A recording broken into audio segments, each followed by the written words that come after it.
तो हेलो दोस्तों, फिर से आपका एक बार स्वागत है हमारे यूट्यूब चैनल विकास क्लासेस में। तो जैसा कि आप सभी को पता है कि अवकल समीकरण चैप्टर चल रहा है, जिसमें कि अपन ने 6 लेक्चर ऑलरेडी कंप्लीट कर लिए हैं और 6 लेक्चर में लास्ट हम लोगों ने 9.4 के जो 10 तक के क्वेश्चन थे उनको अच्छे से हम लोगों ने सॉल्व भी कर लिया था। एक एक पर्टिकुलर क्वेश्चन को देखा था। आज उसी के आगे कंटिन्यू करने वाले हैं। आज उसी के आगे हम लोग देखेंगे 11 से प्रश्नों को देखेंगे, जो कि मैंने बोला था कि 9.4 में बेसिकली व्यापक हल और विशिष्ट हल वाले ही प्रश्न हैं, उनको देखते हैं। तो व्यापक हल और विशिष्ट हल में मैंने अंतर बता ही दिया था लेक्चर नंबर 5 में। हाँ, लेक्चर नंबर 5 में ही समझा दिया था कि विशिष्ट हल किसे कहते हैं, व्यापक हल किसे कहते हैं, सब कुछ मैंने लेक्चर में समझा दिया था, आपको क्लियर कर दिया था। तो आज के इस लेक्चर में हम क्या समझने वाले हैं कि जो अभी तक हम लोग प्रश्न कर रहे थे वो व्यापक हल वाले थे, अब हम लोग करेंगे क्या, विशिष्ट हल वाले। तो विशिष्ट हल वाले प्रश्नों को कैसे करना है उसको देखते हैं। चलिए सबसे पहले देखेंगे हेडिंग क्या दे रखी। प्रश्न 11 से लेकर के 14 तक के प्रश्नों के में प्रत्येक अवकल समीकरण के लिए दिए हुए प्रतिबंध को संतुष्ट करने वाला विशिष्ट हल ज्ञात कीजिए। विशिष्ट हल ज्ञात करना है, इसका मतलब है कि हमें कांस्टेंट की वैल्यू भी निकाल करके रखनी है। सबसे पहले तो हमें क्या निकालना पड़ेगा, सबसे पहले तो हमको क्या निकालना पड़ेगा, फलन। फलन निकालना पड़ेगा, यानी कि y बराबर जो फलन निकालते थे, यानी कि व्यापक हल। आप ऐसे समझिए कि सबसे पहले हमें निकालना पड़ेगा व्यापक हल, फिर उसके बाद ये जो प्रतिबंध दिया, यानी कि इस प्रतिबंध, यानी कि जो प्रतिबंध, यानी कि y बराबर 1 x बराबर 0, ये क्या है, ये प्रतिबंध है। यानी कि जो व्यापक हल निकलेगा उसमें आप x बराबर 0 y बराबर 1 रखेंगे, वहां से आप c का मान निकालेंगे, c का मान निकाल करके व्यापक हल में रख देंगे, आपका विशिष्ट हल कहलाएगा। चलिए मैं आपको प्रैक्टिकल करके दिखाता हूं। अच्छा, आप बोलोगे 13 और 14 ही क्यों लिखा है, 11 और 12 प्रश्न काफी लेंथी है, ठीक है। हालांकि मैं उसका प्रोसेस आपको बता दूंगा, पहले और दूसरे प्रश्न में कोई दिक्कत नहीं है, ठीक है। जो पहला और दूसरा प्रश्न है, ठीक है, बहुत इजी है, उसमें कोई दिक्कत नहीं है। उसमें डिवाइड वाला, जो मतलब सेपरेट करके डिवाइड वाला मेथड है वो लगेगा, ठीक है। तो उसको आप लोग एक बार करने की कोशिश करिएगा। हालांकि उसकी कैलकुलेशन काफ़ी ज़्यादा लंबी है ना, तो इसलिए मैंने उसको नहीं नोट किया है, ठीक है।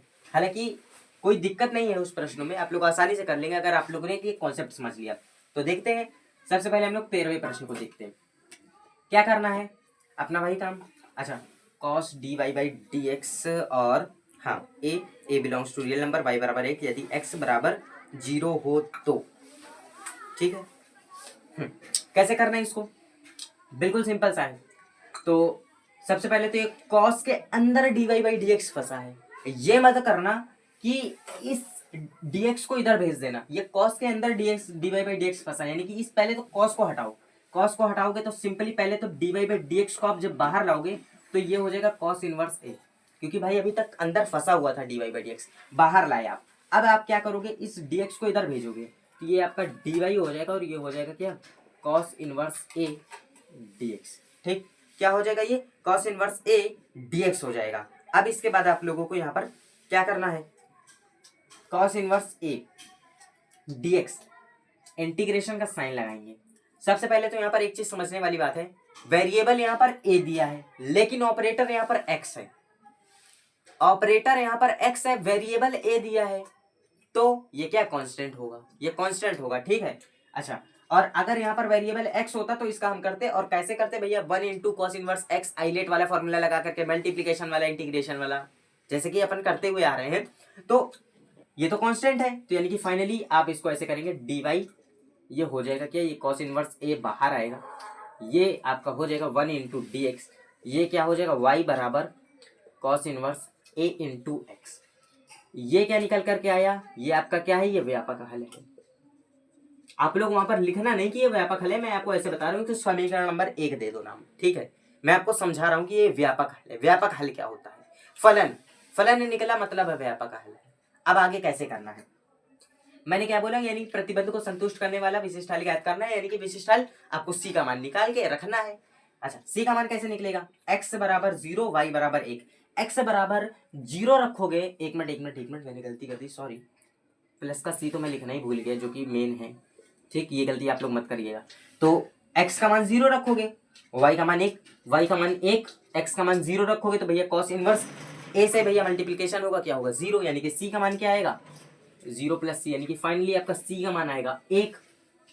आप लिखोगे c का मान समीकरण 1 पे रखने पर c का मान रख दो आप, ये क्या हो जाएगा cos inverse a x plus c का मान कितना है 1। अब ये जो समीकरण आया ये क्या है, ये विशिष्ट हल है, बस ये फाइनल आंसर है आपका। सिर्फ इतना सा काम था इस प्रश्न में, सिर्फ इतना सा ही काम था और कोई काम नहीं था। ठीक है, ठीक। बाकी अगर आपको थोड़ा सा और अच्छे से करना हो, ए का मान निकालना हो, तो इस 1 को इधर भेजना, y माइनस का 1 हो जाएगा और फिर यहाँ से कॉस इनवर्स a है और ये x है, तो इसको आप लोग x डिवाइड में चला जाएगा, यानी कि फाइनल। अच्छा, अगर आप इसको थोड़ा सा वैसे करना चाहे तो मैं इधर कर दे रहा हूँ, कोई दिक्कत नहीं है।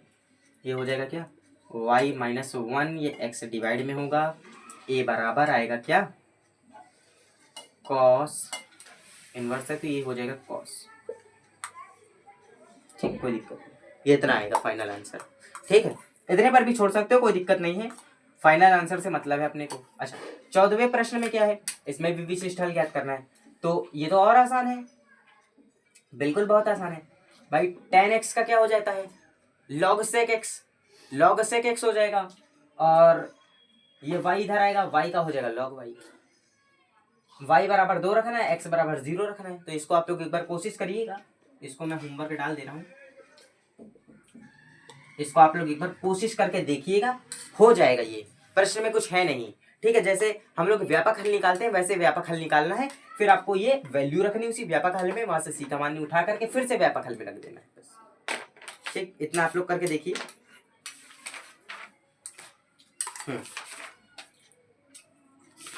चलिए अब देखते हैं, तो 14 तक के तो प्रश्न ऐसे ही हैं आसानी से, जो कि हो जाने वाले। 15वें प्रश्न से 15, 16, 17, 18, 19, 20, 21, 22, टोटल 22 प्रश्न हैं। ठीक है, 22 प्रश्न हैं जिनको हमको अच्छे से समझना पड़ेगा, क्योंकि ये पर्टिकुलर एक एक प्रश्न अगर मैं अच्छे से समझाऊंगा तभी आपको समझ में आएगा, अदरवाइज नहीं समझ में आएगा। मैं एक एक प्रश्न को समझाते हुए चलता हूँ, इसको स्क्रीनशॉट करिए जल्दी से, मैं इस प्रश्न को भी नोट कर देता हूँ। ठीक है,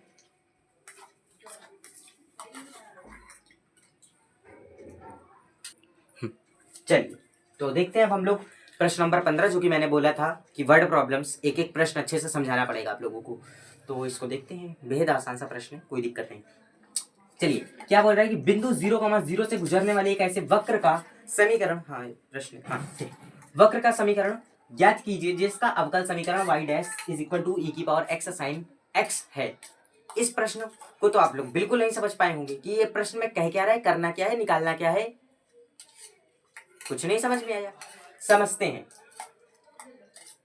सबसे पहले बिंदु 0,0 का मतलब है यदि आपको दिया है ये x का मान, ये y का मान दिया, समझते जाना एक एक चीज को। से गुजरने वाले एक ऐसे वक्र का समीकरण, वक्र का समीकरण मतलब y का मतलब कि कोई भी इक्वेशन निकालनी है। अरे वक्र का समीकरण, ये कोई कंफ्यूजन वाली बात नहीं है, फलन निकालना है, समझो समीकरण निकालना है, इक्वेशन निकालनी है, कुछ भी कह सकते हो। ज्ञात करना है जिसका अवकल समीकरण, यानी कि ये समझने वाली बात है, अवकल समीकरण ये दिया है, ये आपको x और y का मान दिया है, वक्र का समीकरण ज्ञात करना है, मतलब विशिष्ट हल ज्ञात करना है।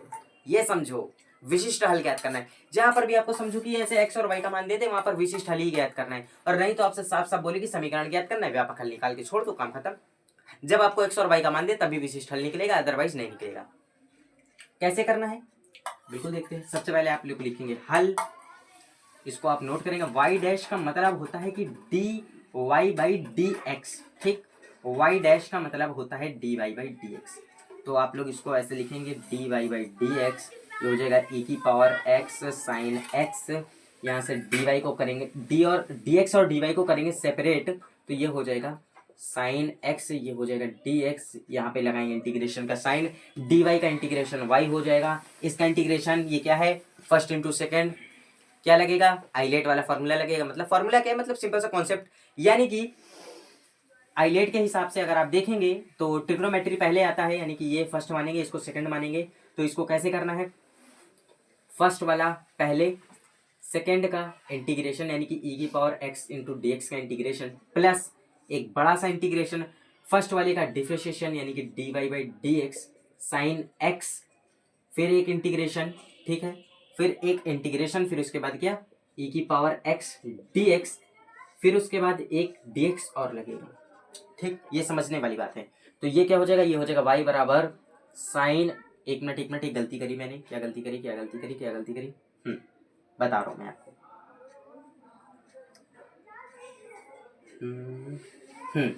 आई नहीं माना मैंने यहाँ पर, क्या नहीं माना, आई नहीं माना, ठीक है। कि यानी कि इसका इंटीग्रेशन तो मैं अलग कर रहा हूँ ना, ठीक, एक मिनट, ये मैं इसका इंटीग्रेशन अलग कर रहा हूँ तो मैं इसको आई मान रहा हूँ, ठीक है। आई बराबर ये, इसको समीकरण नंबर 1 दे रहा हूँ मैं अभी फिलहाल, ठीक है। अभी मैं समझाऊंगा क्यों, क्योंकि ये वाला है ना इन्फिनाइट वाला है, इन्फिनाइट वाला है तो उसमें आई मान के ही करना पड़ता है, ठीक। ये क्या हो जाएगा फाइनली, ये आपका चलेगा आई बराबर साइन एक्स ई की पावर एक्स का तो ई की पावर एक्स हो जाता है, प्लस साइन एक्स का क्या हो जाता है, साइन एक्स का अवकलन हो जाता है कॉस एक्स। भाई अवकलन की बात चल रही है यहाँ पर, साइन एक्स का यहाँ पर अवकलन क्या हो जाएगा, कॉस एक्स हो जाएगा। हाँ ठीक, चलिए साइन एक्स का अवकलन यहाँ पर कॉस हो, साइन एक्स का अवकलन कॉस एक्स हो जाएगा, ठीक। एक मिनट, एक गलती कर दी यहाँ पर, ये प्लस नहीं यहाँ पर माइनस होगा, ठीक ठीक। हाँ तो ये हो जाएगा कॉस एक्स ई की पावर एक्स का तो ई की पावर एक्स ही हो जाएगा, फिर ये मल्टीप्लाई ये डी एक्स फिर हो गया, फिर फर्स्ट इंटू सेकेंड हो गया, फिर वही सेम प्रोसेस करेंगे, फिर से वही सेम प्रोसेस करेंगे, तो यानी कि फिर से भैया फर्स्ट इंटू सेकेंड मान के करेंगे, तो इसको मैं साइड में कर दे रहा हूँ, यानी कि ये साइन एक्स ई की पावर एक्स तो साइड में प्लस, अच्छा इसमें फिर से करेंगे तो इसमें जब फिर से करेंगे तो कॉस एक्स ई की पावर एक्स लिखेंगे, ठीक है। फिर उसके बाद माइनस तो रहेगा ही रहेगा, कॉस एक्स का अवकलन करेंगे तो क्या हो जाएगा, कॉस एक्स का होता है माइनस का साइन एक्स, यानी कि ये हो जाएगा प्लस का साइन एक्स ई की पावर एक्स, ये इंटीग्रेशन का साइन लगेगा, तो फाइनली यहाँ पर dx भी बचेगा। मैं डायरेक्ट कर रहा हूँ एक स्टेप गोल करके, तो ये फाइनली आप इसको लिख सकते हैं 1, ठीक 1 लिख सकते हैं, वो भी माइनस का।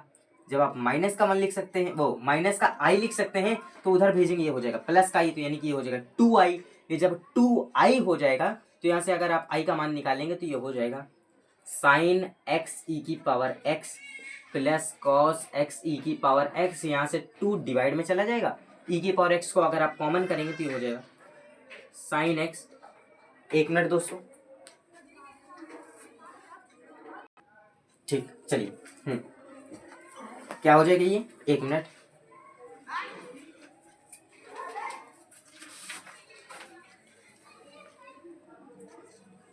ठीक चलिए। तो अब ये क्या हो जाएगा, अब यहाँ से cos x e की पावर x को तो हमने कॉमन ही किया था, नीचे डिवाइड में 2 चल ही रहा था, ये क्या आया, ये i बराबर, यानी कि ये y बराबर आपका निकल करके आया, ये क्या निकल करके आया है, ये y बराबर निकल करके आया। क्यों, क्योंकि यहाँ पर से अगर आपने dx उधर भेजा ही था तो यहाँ पर क्या बचा था y, यानी कि ये आपका निकला है y बराबर e की power x sine x plus का cos x अपॉन में 2। अब इसको संतुष्ट करा रहे हैं, मतलब है कि x का मान और y का मान 0 रखेंगे, ठीक, प्लस का c भी है, यहाँ पर प्लस का c भी है, तो भाई जब x का मान y का मान जब आप यहाँ पर 0 रखेंगे तो जाहिर सी बात है भाई 0 रखोगे तो रख के देखते हैं, y का मान तो 0, e की पावर x e का मान 0, ये हो जाएगा साइन 0 प्लस कॉस 0, ठीक, ये क्या हो जाएगा साइन 0 कॉस 0। एक मिनट, साइन, हाँ एक मिनट, हाँ ये साइन एक्स है ना, ये बाहर माइनस है, हाँ ये बाहर माइनस है, एक मिनट, ये बाहर माइनस है, तभी तो ये बाहर माइनस है, मिस्टेक हो गई यहाँ पर, ये बाहर का माइनस है, ये बाहर माइनस चल रहा है, तो ये cos 0 अपॉन में 2 हो जाएगा, तो ये फाइनली भाई यहाँ पर क्या हो जाएगा, यहाँ पर तो अंदर बचेगा 1, बाकी तो सब 0 हो जाएगा, यानी कि बचेगा माइनस का 1 अपॉन में 2 प्लस का c, तो यानी यहाँ से c का मान आएगा 1/2, c का मान आ गया 1/2, c का मान उठा करके किस में रखना है, इसमें रखना है, क्योंकि यही हमारा व्यापक हल है, इस व्यापक हल में रखना है, यानी कि आप क्या करना, c का मान व्यापक हल में रख देना, बस खत्म, ठीक, सी का मान उठा करके व्यापक हल में रख देना, फाइनल आपका आंसर यही होगा, ठीक है। ये सी की जगह पर 1/2 प्लस का, बस इतना आंसर है इसका, ठीक। जल्दी से इसको स्क्रीनशॉट करिए, एक प्रश्न और देखते हैं जल्दी से, बहुत बढ़िया सा प्रश्न है, ठीक है।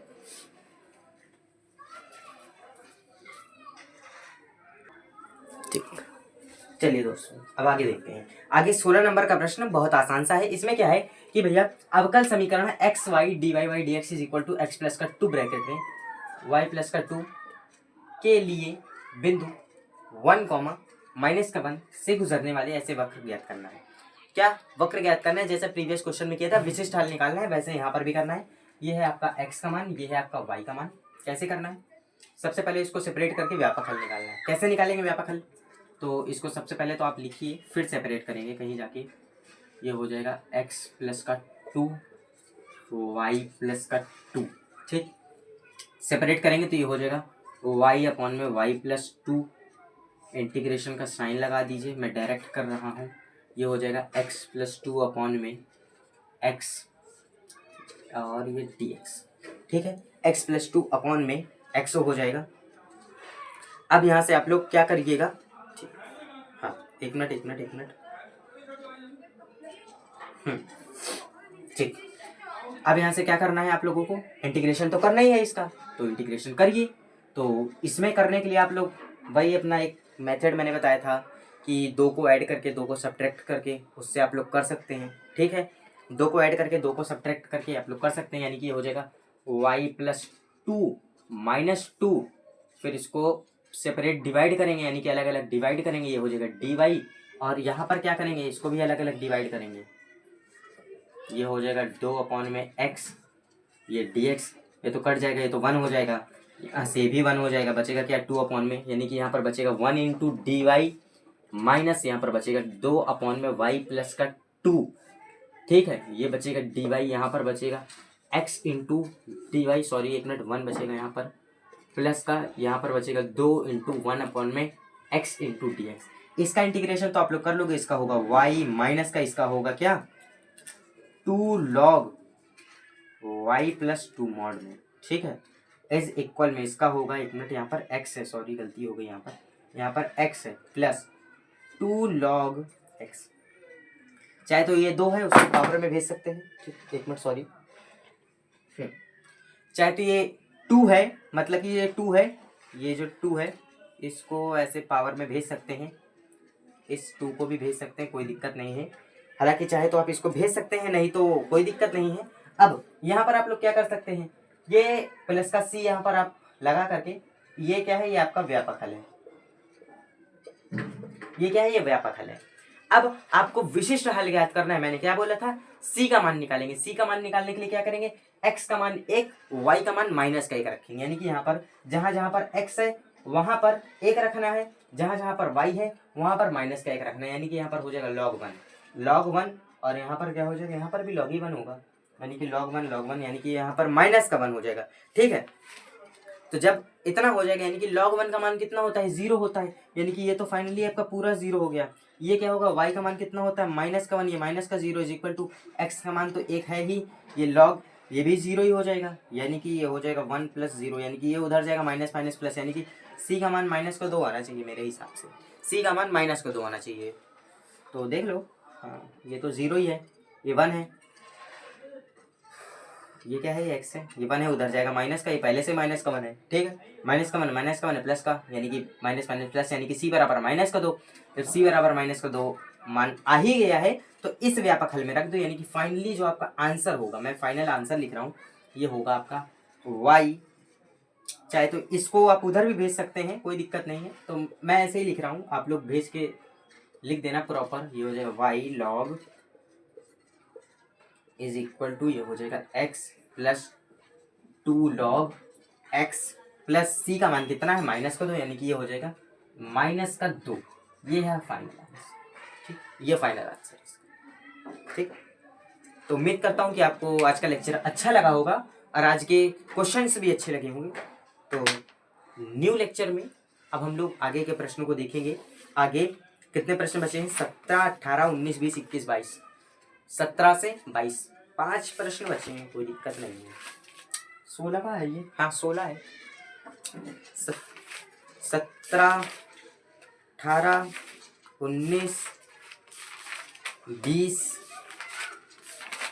21, 22, 16 हो गए, 4 तो 6 प्रश्न बचे हैं। 6 प्रश्न अगले लेक्चर में अच्छे से कर लेंगे, कोई दिक्कत नहीं है। 6 प्रश्न लेंथी है थोड़ा सा, लेकिन अच्छे प्रश्न है, आप लोगों को समझ में आएगा। फिर उसके बाद अपना हम लोग नया टॉपिक पढ़ेंगे, समघातीय अवकल समीकरण, बहुत अच्छा सा टॉपिक है, उसके क्वेश्चंस भी बहुत अच्छे हैं, इंपॉर्टेंट भी है, ठीक है। तो आज के लेक्चर में इतना ही, मिलते हैं नेक्स्ट लेक्चर में, तब तक के लिए दोस्तों जय हिंद, जय भारत। और हाँ, अभी तक अगर आपने हमारे चैनल को लाइक और सब्सक्राइब नहीं किया तो लाइक और सब्सक्राइब कर लीजिए।